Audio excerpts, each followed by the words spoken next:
Hello प्यारे बच्चों, आज का हमारा टॉपिक है वायुमंडल की संरचना।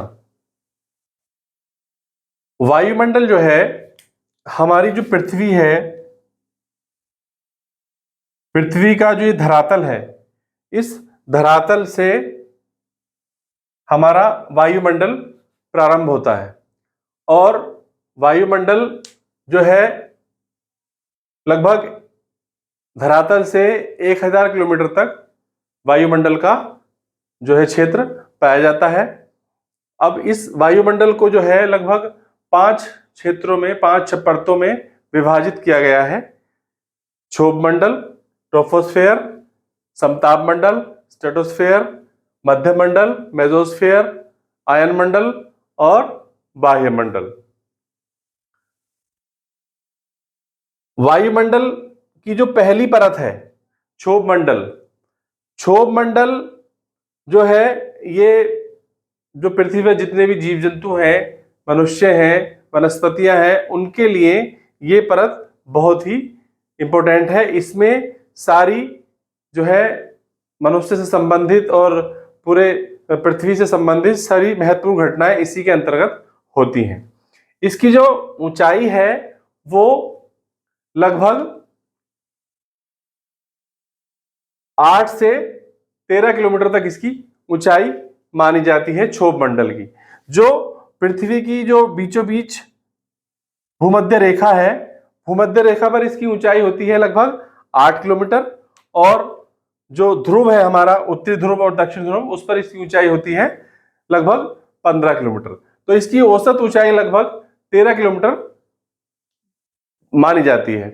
इस मंडल में सारी गैसें पाई जाती हैं, oxygen, nitrogen, helium, carbon dioxide, सारी गैसें इसी क्षोभ मंडल के अंतर्गत पाई जाती हैं। इसी मंडल में हम सांस लेते हैं तथा मौसम संबंधी जितनी भी घटनाएं हैं वो सभी जो है क्षोभ मंडल के अंतर्गत होती हैं। जैसे कोहरा है, बादल है, बिजली का चमकना है, ये सारी जितनी भी घटनाएं हैं वो क्षोभ मंडल के अंतर्गत ही होती हैं।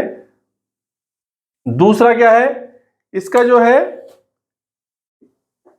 क्षोभ मंडल के अंतर्गत जितनी भी हमारी डोमेस्टिक फ्लाइट होती हैं, जो मतलब देश के अंदर जितनी भी फ्लाइटें हमारी उड़ रही हैं, जो देश के अंदर ही उड़ती हैं, अंतरराष्ट्रीय फ्लाइट नहीं होती हैं, वो सारी क्षोभ मंडल के अंतर्गत ही, सीमा के अंतर्गत उड़ती हैं। मतलब जितनी इंटरनेशनल फ्लाइट होती हैं वो समताप मंडल में उड़ती हैं, वो अभी आगे बताएंगे। लेकिन जितनी भी डोमेस्टिक फ्लाइट होती हैं जो क्या कहते हैं देश के अंदर ही जो है फ्लाई करते हैं जो लोग, वो जो है क्षोभ मंडल के अंतर्गत ही वो जो है उड़ती हैं। इसके अंतर्गत ही सारी घटनाएं होती हैं, बताया मैंने, ओलावृष्टि, कोहरा और जो है बादल, ये सारी और जो घटनाएं होती हैं वो क्षोभ मंडल के अंतर्गत ही होती हैं। अब हम जब जैसे जैसे हम ऊपर की तरफ जाते हैं क्षोभ मंडल में, वैसे वैसे क्या होता है, इसका तापमान घटता जाता है। लगभग 165 मीटर ऊपर जाने पर 1 सेंटीग्रेड तापमान इस जो है लगभग घट जाता है। अब इसके बाद जो क्षोभ सीमा होती है, जो सप्ताप मंडल और क्या कहते हैं, सप्ताप मंडल और क्षोभ मंडल को जो है मिलाती है आपस में, जो सीमा होती है उसे क्षोभ सीमा कहते हैं। इसके बाद क्या आता है, इसके बाद आता है समताप मंडल, स्ट्रेटोस्फेयर कहते हैं इसे। समताप का मतलब हो गया कि इसमें जो है सम मतलब बराबर, ताप मतलब तापमान जो है सामान्य होता है इसमें, इसलिए समताप मंडल कहा जाता है इसे। इसकी जो ऊंचाई होती है लगभग 12 से 50 किलोमीटर के मध्य इसकी लंबाई जो है ऊंचाई होती है। अब इसकी जो खासियत है समताप मंडल की क्या है, इसकी खासियत यह है कि ऊंचाई के साथ साथ इसमें जो है तापमान बढ़ता है। क्षोभ मंडल में क्या है, तापमान घटता है और समताप मंडल में जो है ऊंचाई के साथ तापमान बढ़ता है। अब इसमें जो है ये जो है बादलों और एवं मौसमी घटनाओं युक्त क्षेत्र होता है समताप मंडल। इसके अंदर जो है बादल भी नहीं पाए जाते और मौसमी घटनाएं भी नहीं होती हैं। जितनी भी इंटरनेशनल फ्लाइट होती हैं, क्योंकि जो डोमेस्टिक फ्लाइट बताया था हमने क्षोभ मंडल में, डोमेस्टिक फ्लाइट क्या है, वो धीमी उड़ती है, मतलब उनकी जो है तीव्रता ज्यादा नहीं होती है। लेकिन जो डोमेस्टिक फ्लाइट होती हैं वो बहुत तीव्र गति से उड़ती हैं और तेजी से उड़ती हैं, तो उनकी जो है जो उनका जो उड़ने का जो अनुकूल क्षेत्र है वो समताप मंडल है। उसमें जो है जाने के बाद वो है बहुत तेजी के साथ लगभग 900 किलोमीटर प्रति घंटे की रफ्तार से जो है समताप मंडल में जो है हवाई जहाज उड़ता है, जो उसके अंदर समताप मंडल के अंतर्गत। तो उसके लिए अनुकूल जो है समताप मंडल है। बादलों एवं मौसमी घटनाओं से जो है ये जो है बिल्कुल फ्री होता है। और इसमें एक सबसे इंपॉर्टेंट चीज क्या है, इसमें जो है एक ओजोन लेयर पाई जाती है लगभग 28 किलोमीटर की ऊंचाई के आसपास। इसमें क्या है, ओजोन लेयर पाई जाती है समताप मंडल में। अब ओजोन लेयर का क्या है, ओजोन लेयर का काम क्या है? ओजोन लेयर का काम है जो सूरज से जो पैराबैंगनी किरणें आती हैं, सूरज से कई तरह की किरणें आती हैं, जो उसमें जो पैराबैंगनी किरणें होती हैं वो उन्हें जो है ओजोन परत रोकती है, उन्हें जो है रोकती है, जिससे जो है पृथ्वी पर वो जो है डायरेक्ट नहीं आती। अगर वो डायरेक्ट पृथ्वी पर आएंगी तो उससे जो है बहुत सारी बीमारियां हो सकती हैं, त्वचा का कैंसर हो सकता है और भी एलर्जी हो सकती है, बहुत सारी बीमारियां हो सकती हैं। इसलिए जो है ओजोन परत क्या काम करती है कि जो है वो एक जो है छन्नी के काम में कार्य करती है। उसमें जो है जो अल्ट्रावायलेट किरणें आती हैं वो छन्ने के बाद जो है पृथ्वी पर आती हैं। अब इसका जो है जो ओजोन लेयर में जो है क्या है कि जो है सीएफसी गैस, जो सीएफसी क्लोरोफ्लोरोकार्बन है और कार्बन डाइऑक्साइड, जो दोनों गैसें हैं, ये गैसें जो है ओजोन लेयर को नुकसान पहुंचा रही हैं और इससे जो है ओजोन लेयर पतली हो रही है और कहीं कहीं इसमें छिद्र भी हो गए हैं। अंटार्कटिका महाद्वीप के ऊपर जो है इसमें छिद्र भी पाए गए हैं, जिससे जो है आने वाले समय में अगर इस पे जो है सीएफसी को कंट्रोल नहीं किया गया, जो फ्रिज और एसी से जो गैस निकलती है चलाने पर सीएफसी, वो अगर उस पर कंट्रोल नहीं किया गया तो इसमें और भी नुकसान ओजोन लेयर में हो सकता है। उसके बाद क्या होता है, उसके बाद आता है मेजोस्फेयर। मेजोस्फेयर में क्या है, मेजोस्फेयर कहा जाता है मध्य मंडल। उसकी जो ऊंचाई है, उसकी ऊंचाई है 50 से 80 किलोमीटर। मध्य मंडल की जो ऊंचाई है वो है 50 से 80 किलोमीटर। इसमें क्या है, ऊंचाई के साथ साथ इसमें जो है तापमान घटता जाता है इसमें।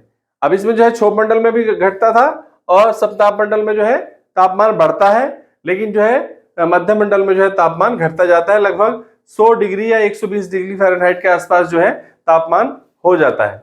अंतरिक्ष स्टेशन जो है हमारा, जो स्पेस स्टेशन है, वो भी मध्य मंडल के क्षेत्र में ही पृथ्वी के साथ चारों तरफ, मतलब अंतरिक्ष स्टेशन इसमें नहीं रहता। अंतरिक्ष जो उल्का पिंड है, जो उल्का पिंड होते हैं, रात में हम देखेंगे जो है दिखाई देता है, जैसे कोई तारा सा टूट के गिर गया, कहा जाता है कि तारा टूट के गिर गया, जो है कहा जाता है कि जो है वो कोई मन्नत मांग लो और जो पूरी हो जाती है। असल में ये उल्का पिंड क्या होते हैं, उल्का पिंड जो है, जो हमारे जो दो ग्रह हैं मंगल और बृहस्पति, इन दोनों के क्षेत्र में बीच में एक पट्टी पाई जाती है जिसे क्या कहा जाता है, क्षुद्र ग्रह कहा जाता है। छोटे छोटे ग्रह हैं वो क्षुद्र ग्रह कहा जाता है।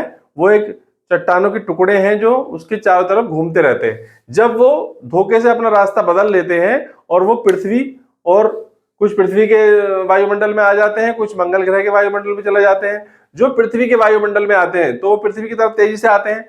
अब जब वो मध्य मंडल के अंतर्गत आते हैं, मध्य मंडल में आते हैं, तो क्या होता है, वो जो है जल जाते हैं और उस जलने का जो रोशनी होती है वो क्या कहलाती है, वो वही, उसे लोग कहते हैं कि जो है तारा टूटता हुआ तारा कहलाता है। वो कुछ उसमें जो है पृथ्वी पर भी गिर जाते हैं, मतलब जो कुछ तो वहीं पर जलकर भस्म हो जाते हैं, खत्म हो जाते हैं, और जो कुछ बड़े होते हैं वो पृथ्वी पर आ जाते हैं। कई जगह बहुत बड़ी बड़ी झीलें भी बनी है। भारत में भी एक झील है जो उल्का पिंड के गिरने से बनी थी। मध्य मंडल जो है, मध्य मंडल में एक स्ट्रेटोपाज भी एक जगह जो है पाई जाती है, जो मध्य सीमा के आसपास पाई जाती है, जिसमें जो है तापमान जो है धीरे धीरे का जो है कम होता जाता है वहां पे। उसके बाद आयन मंडल जो है, आयन मंडल जो है बाह्य मंडल का क्षेत्र पाया जाता है। आयन मंडल में क्या है, वातावरण का बहुत ही सक्रिय हिस्सा है जो सूर्य की ऊर्जा के आधार पर बढ़ता और सिकुड़ता रहता है, जो आयन मंडल है। आयन मंडल के अंतर्गत ही पृथ्वी के जो मतलब पृथ्वी की जो कुछ ऐसी घटनाएं हैं जो आयन मंडल और वायुमंडल के आसपास होती हैं, जैसे ऑरोरा बोरेलिस। नॉर्दर्न लाइट्स कहते हैं इसे, और अरोरा ऑस्ट्रेलिया। मतलब ये क्या होता है, ध्रुवों पर कुछ लाइटें अजीब तरह की जलती हुई दिखाई देती हैं जो बाह्य मंडल के और इसके आयन मंडल के आसपास होती हैं। वातावरण का बहुत सारा हिस्सा जो है इसमें सक्रिय रहता है, जो सूर्य की ऊर्जा के आधार पर बढ़ता और सिकुड़ता रहता है। बाह्य मंडल का जो क्षेत्र है वो है 80 से 400 किलोमीटर। जो बाह्य मंडल का क्षेत्र है वो कितना है, 80 से 400 किलोमीटर का क्षेत्र जो है वो वायुमंडल का क्षेत्र है। इसमें क्या होता है, इसमें रेडियो संचार के लिए, इसे जो है किसके लिए प्रयोग किया जाता है, रेडियो संचार के लिए जो है यूज किया जाता है इस क्षेत्र को। और इसमें क्या है, इसमें जो है रेडियो संचार में जो रेडियोधर्मी जो किरणें होती हैं वो क्या होता है, वहां उस परत से टकरा के पुनः पृथ्वी की तरफ वापस आ जाती हैं। इसलिए जो है इसे जो है रेडियो संचार के लिए प्रयोग में लाया जाता है, जो उसको परिवर्तित कर देता है। पृथ्वी के उपग्रह, जो पृथ्वी की चारों तरफ जो है वो कुछ जो मानव निर्मित उपग्रह है वो पृथ्वी के चारों तरफ परिक्रमा करते रहते हैं। वो इसी बाह्य मंडल में जो है उपग्रह पृथ्वी की परिक्रमा करते हैं। उनका काम क्या होता है, उनका काम होता है मौसमी घटनाओं को जो है मौसम के बारे में जानकारी देना और भी अन्य जानकारियां देना। वो जो है जो पृथ्वी के चारों तरफ जो उपग्रह चक्कर लगाते हैं उनका ये कार्य होता है। बाहर मंडल से ऊपर जो 400 से 1000 किलोमीटर का क्षेत्र है वो जो है क्या कहते हैं, चुंबकीय क्षेत्र कहलाता है। जो बाह्य मंडल से ऊपर का क्षेत्र 400 से 1000 किलोमीटर का जो क्षेत्र है वो चुंबकीय क्षेत्र कहलाता है। उसके ऊपर जो है लगभग जो है स्पेस क्षेत्र शुरू हो जाता है, अंतरिक्ष क्षेत्र शुरू हो जाता है। तो ये जो है हमारे पांचों भाग जो है, जो हमारा वायुमंडल है, वायुमंडल की जो है इसमें जो है उससे जो है 5 भागों में बांटा गया है। उसके बारे में इसमें जो है हमने जाना। इसमें जो है कई सारे क्वेश्चन पूछ लेता है वो, इसमें जो है पूछ लेता है क्षोभ मंडल में, पूछ लेता है कि क्षोभ मंडल में कौन कौन सी मौसमी घटनाएं होती हैं। उसके बाद पूछ लेता है कौन कौन सी गैसें पाई जाती हैं इसके अंतर्गत। उसके बाद एक सबसे इंपोर्टेंट ये पूछ लेता है कि 100 जो पृथ्वी का तापमान है वो किस तरह से घटता है, यानी कि 165 मीटर पर 1 सेंटीग्रेड तापमान घट जाता है। इसकी ऊंचाई भी पूछ लेता है।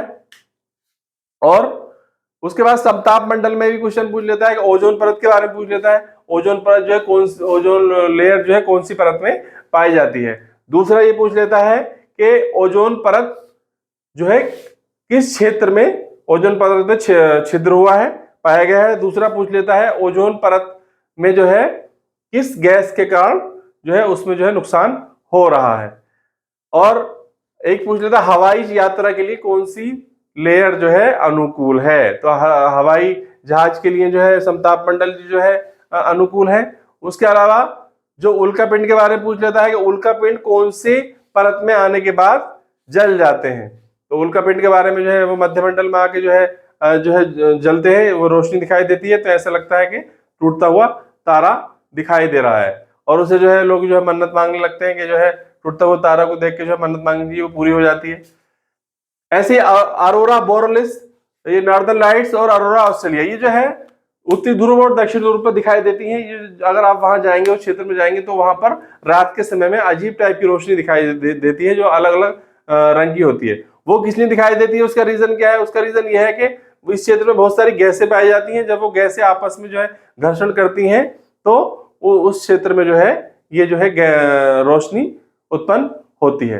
रेडियो तरंगों के बारे में पूछ लेता है कि रेडियो तरंगे कौन से क्षेत्र में पाई जाती हैं। तो वायुमंडल में पाई जाती हैं। ये आपका वायुमंडल की संरचना वाला पार्ट हमने आपको समझाया। धन्यवाद।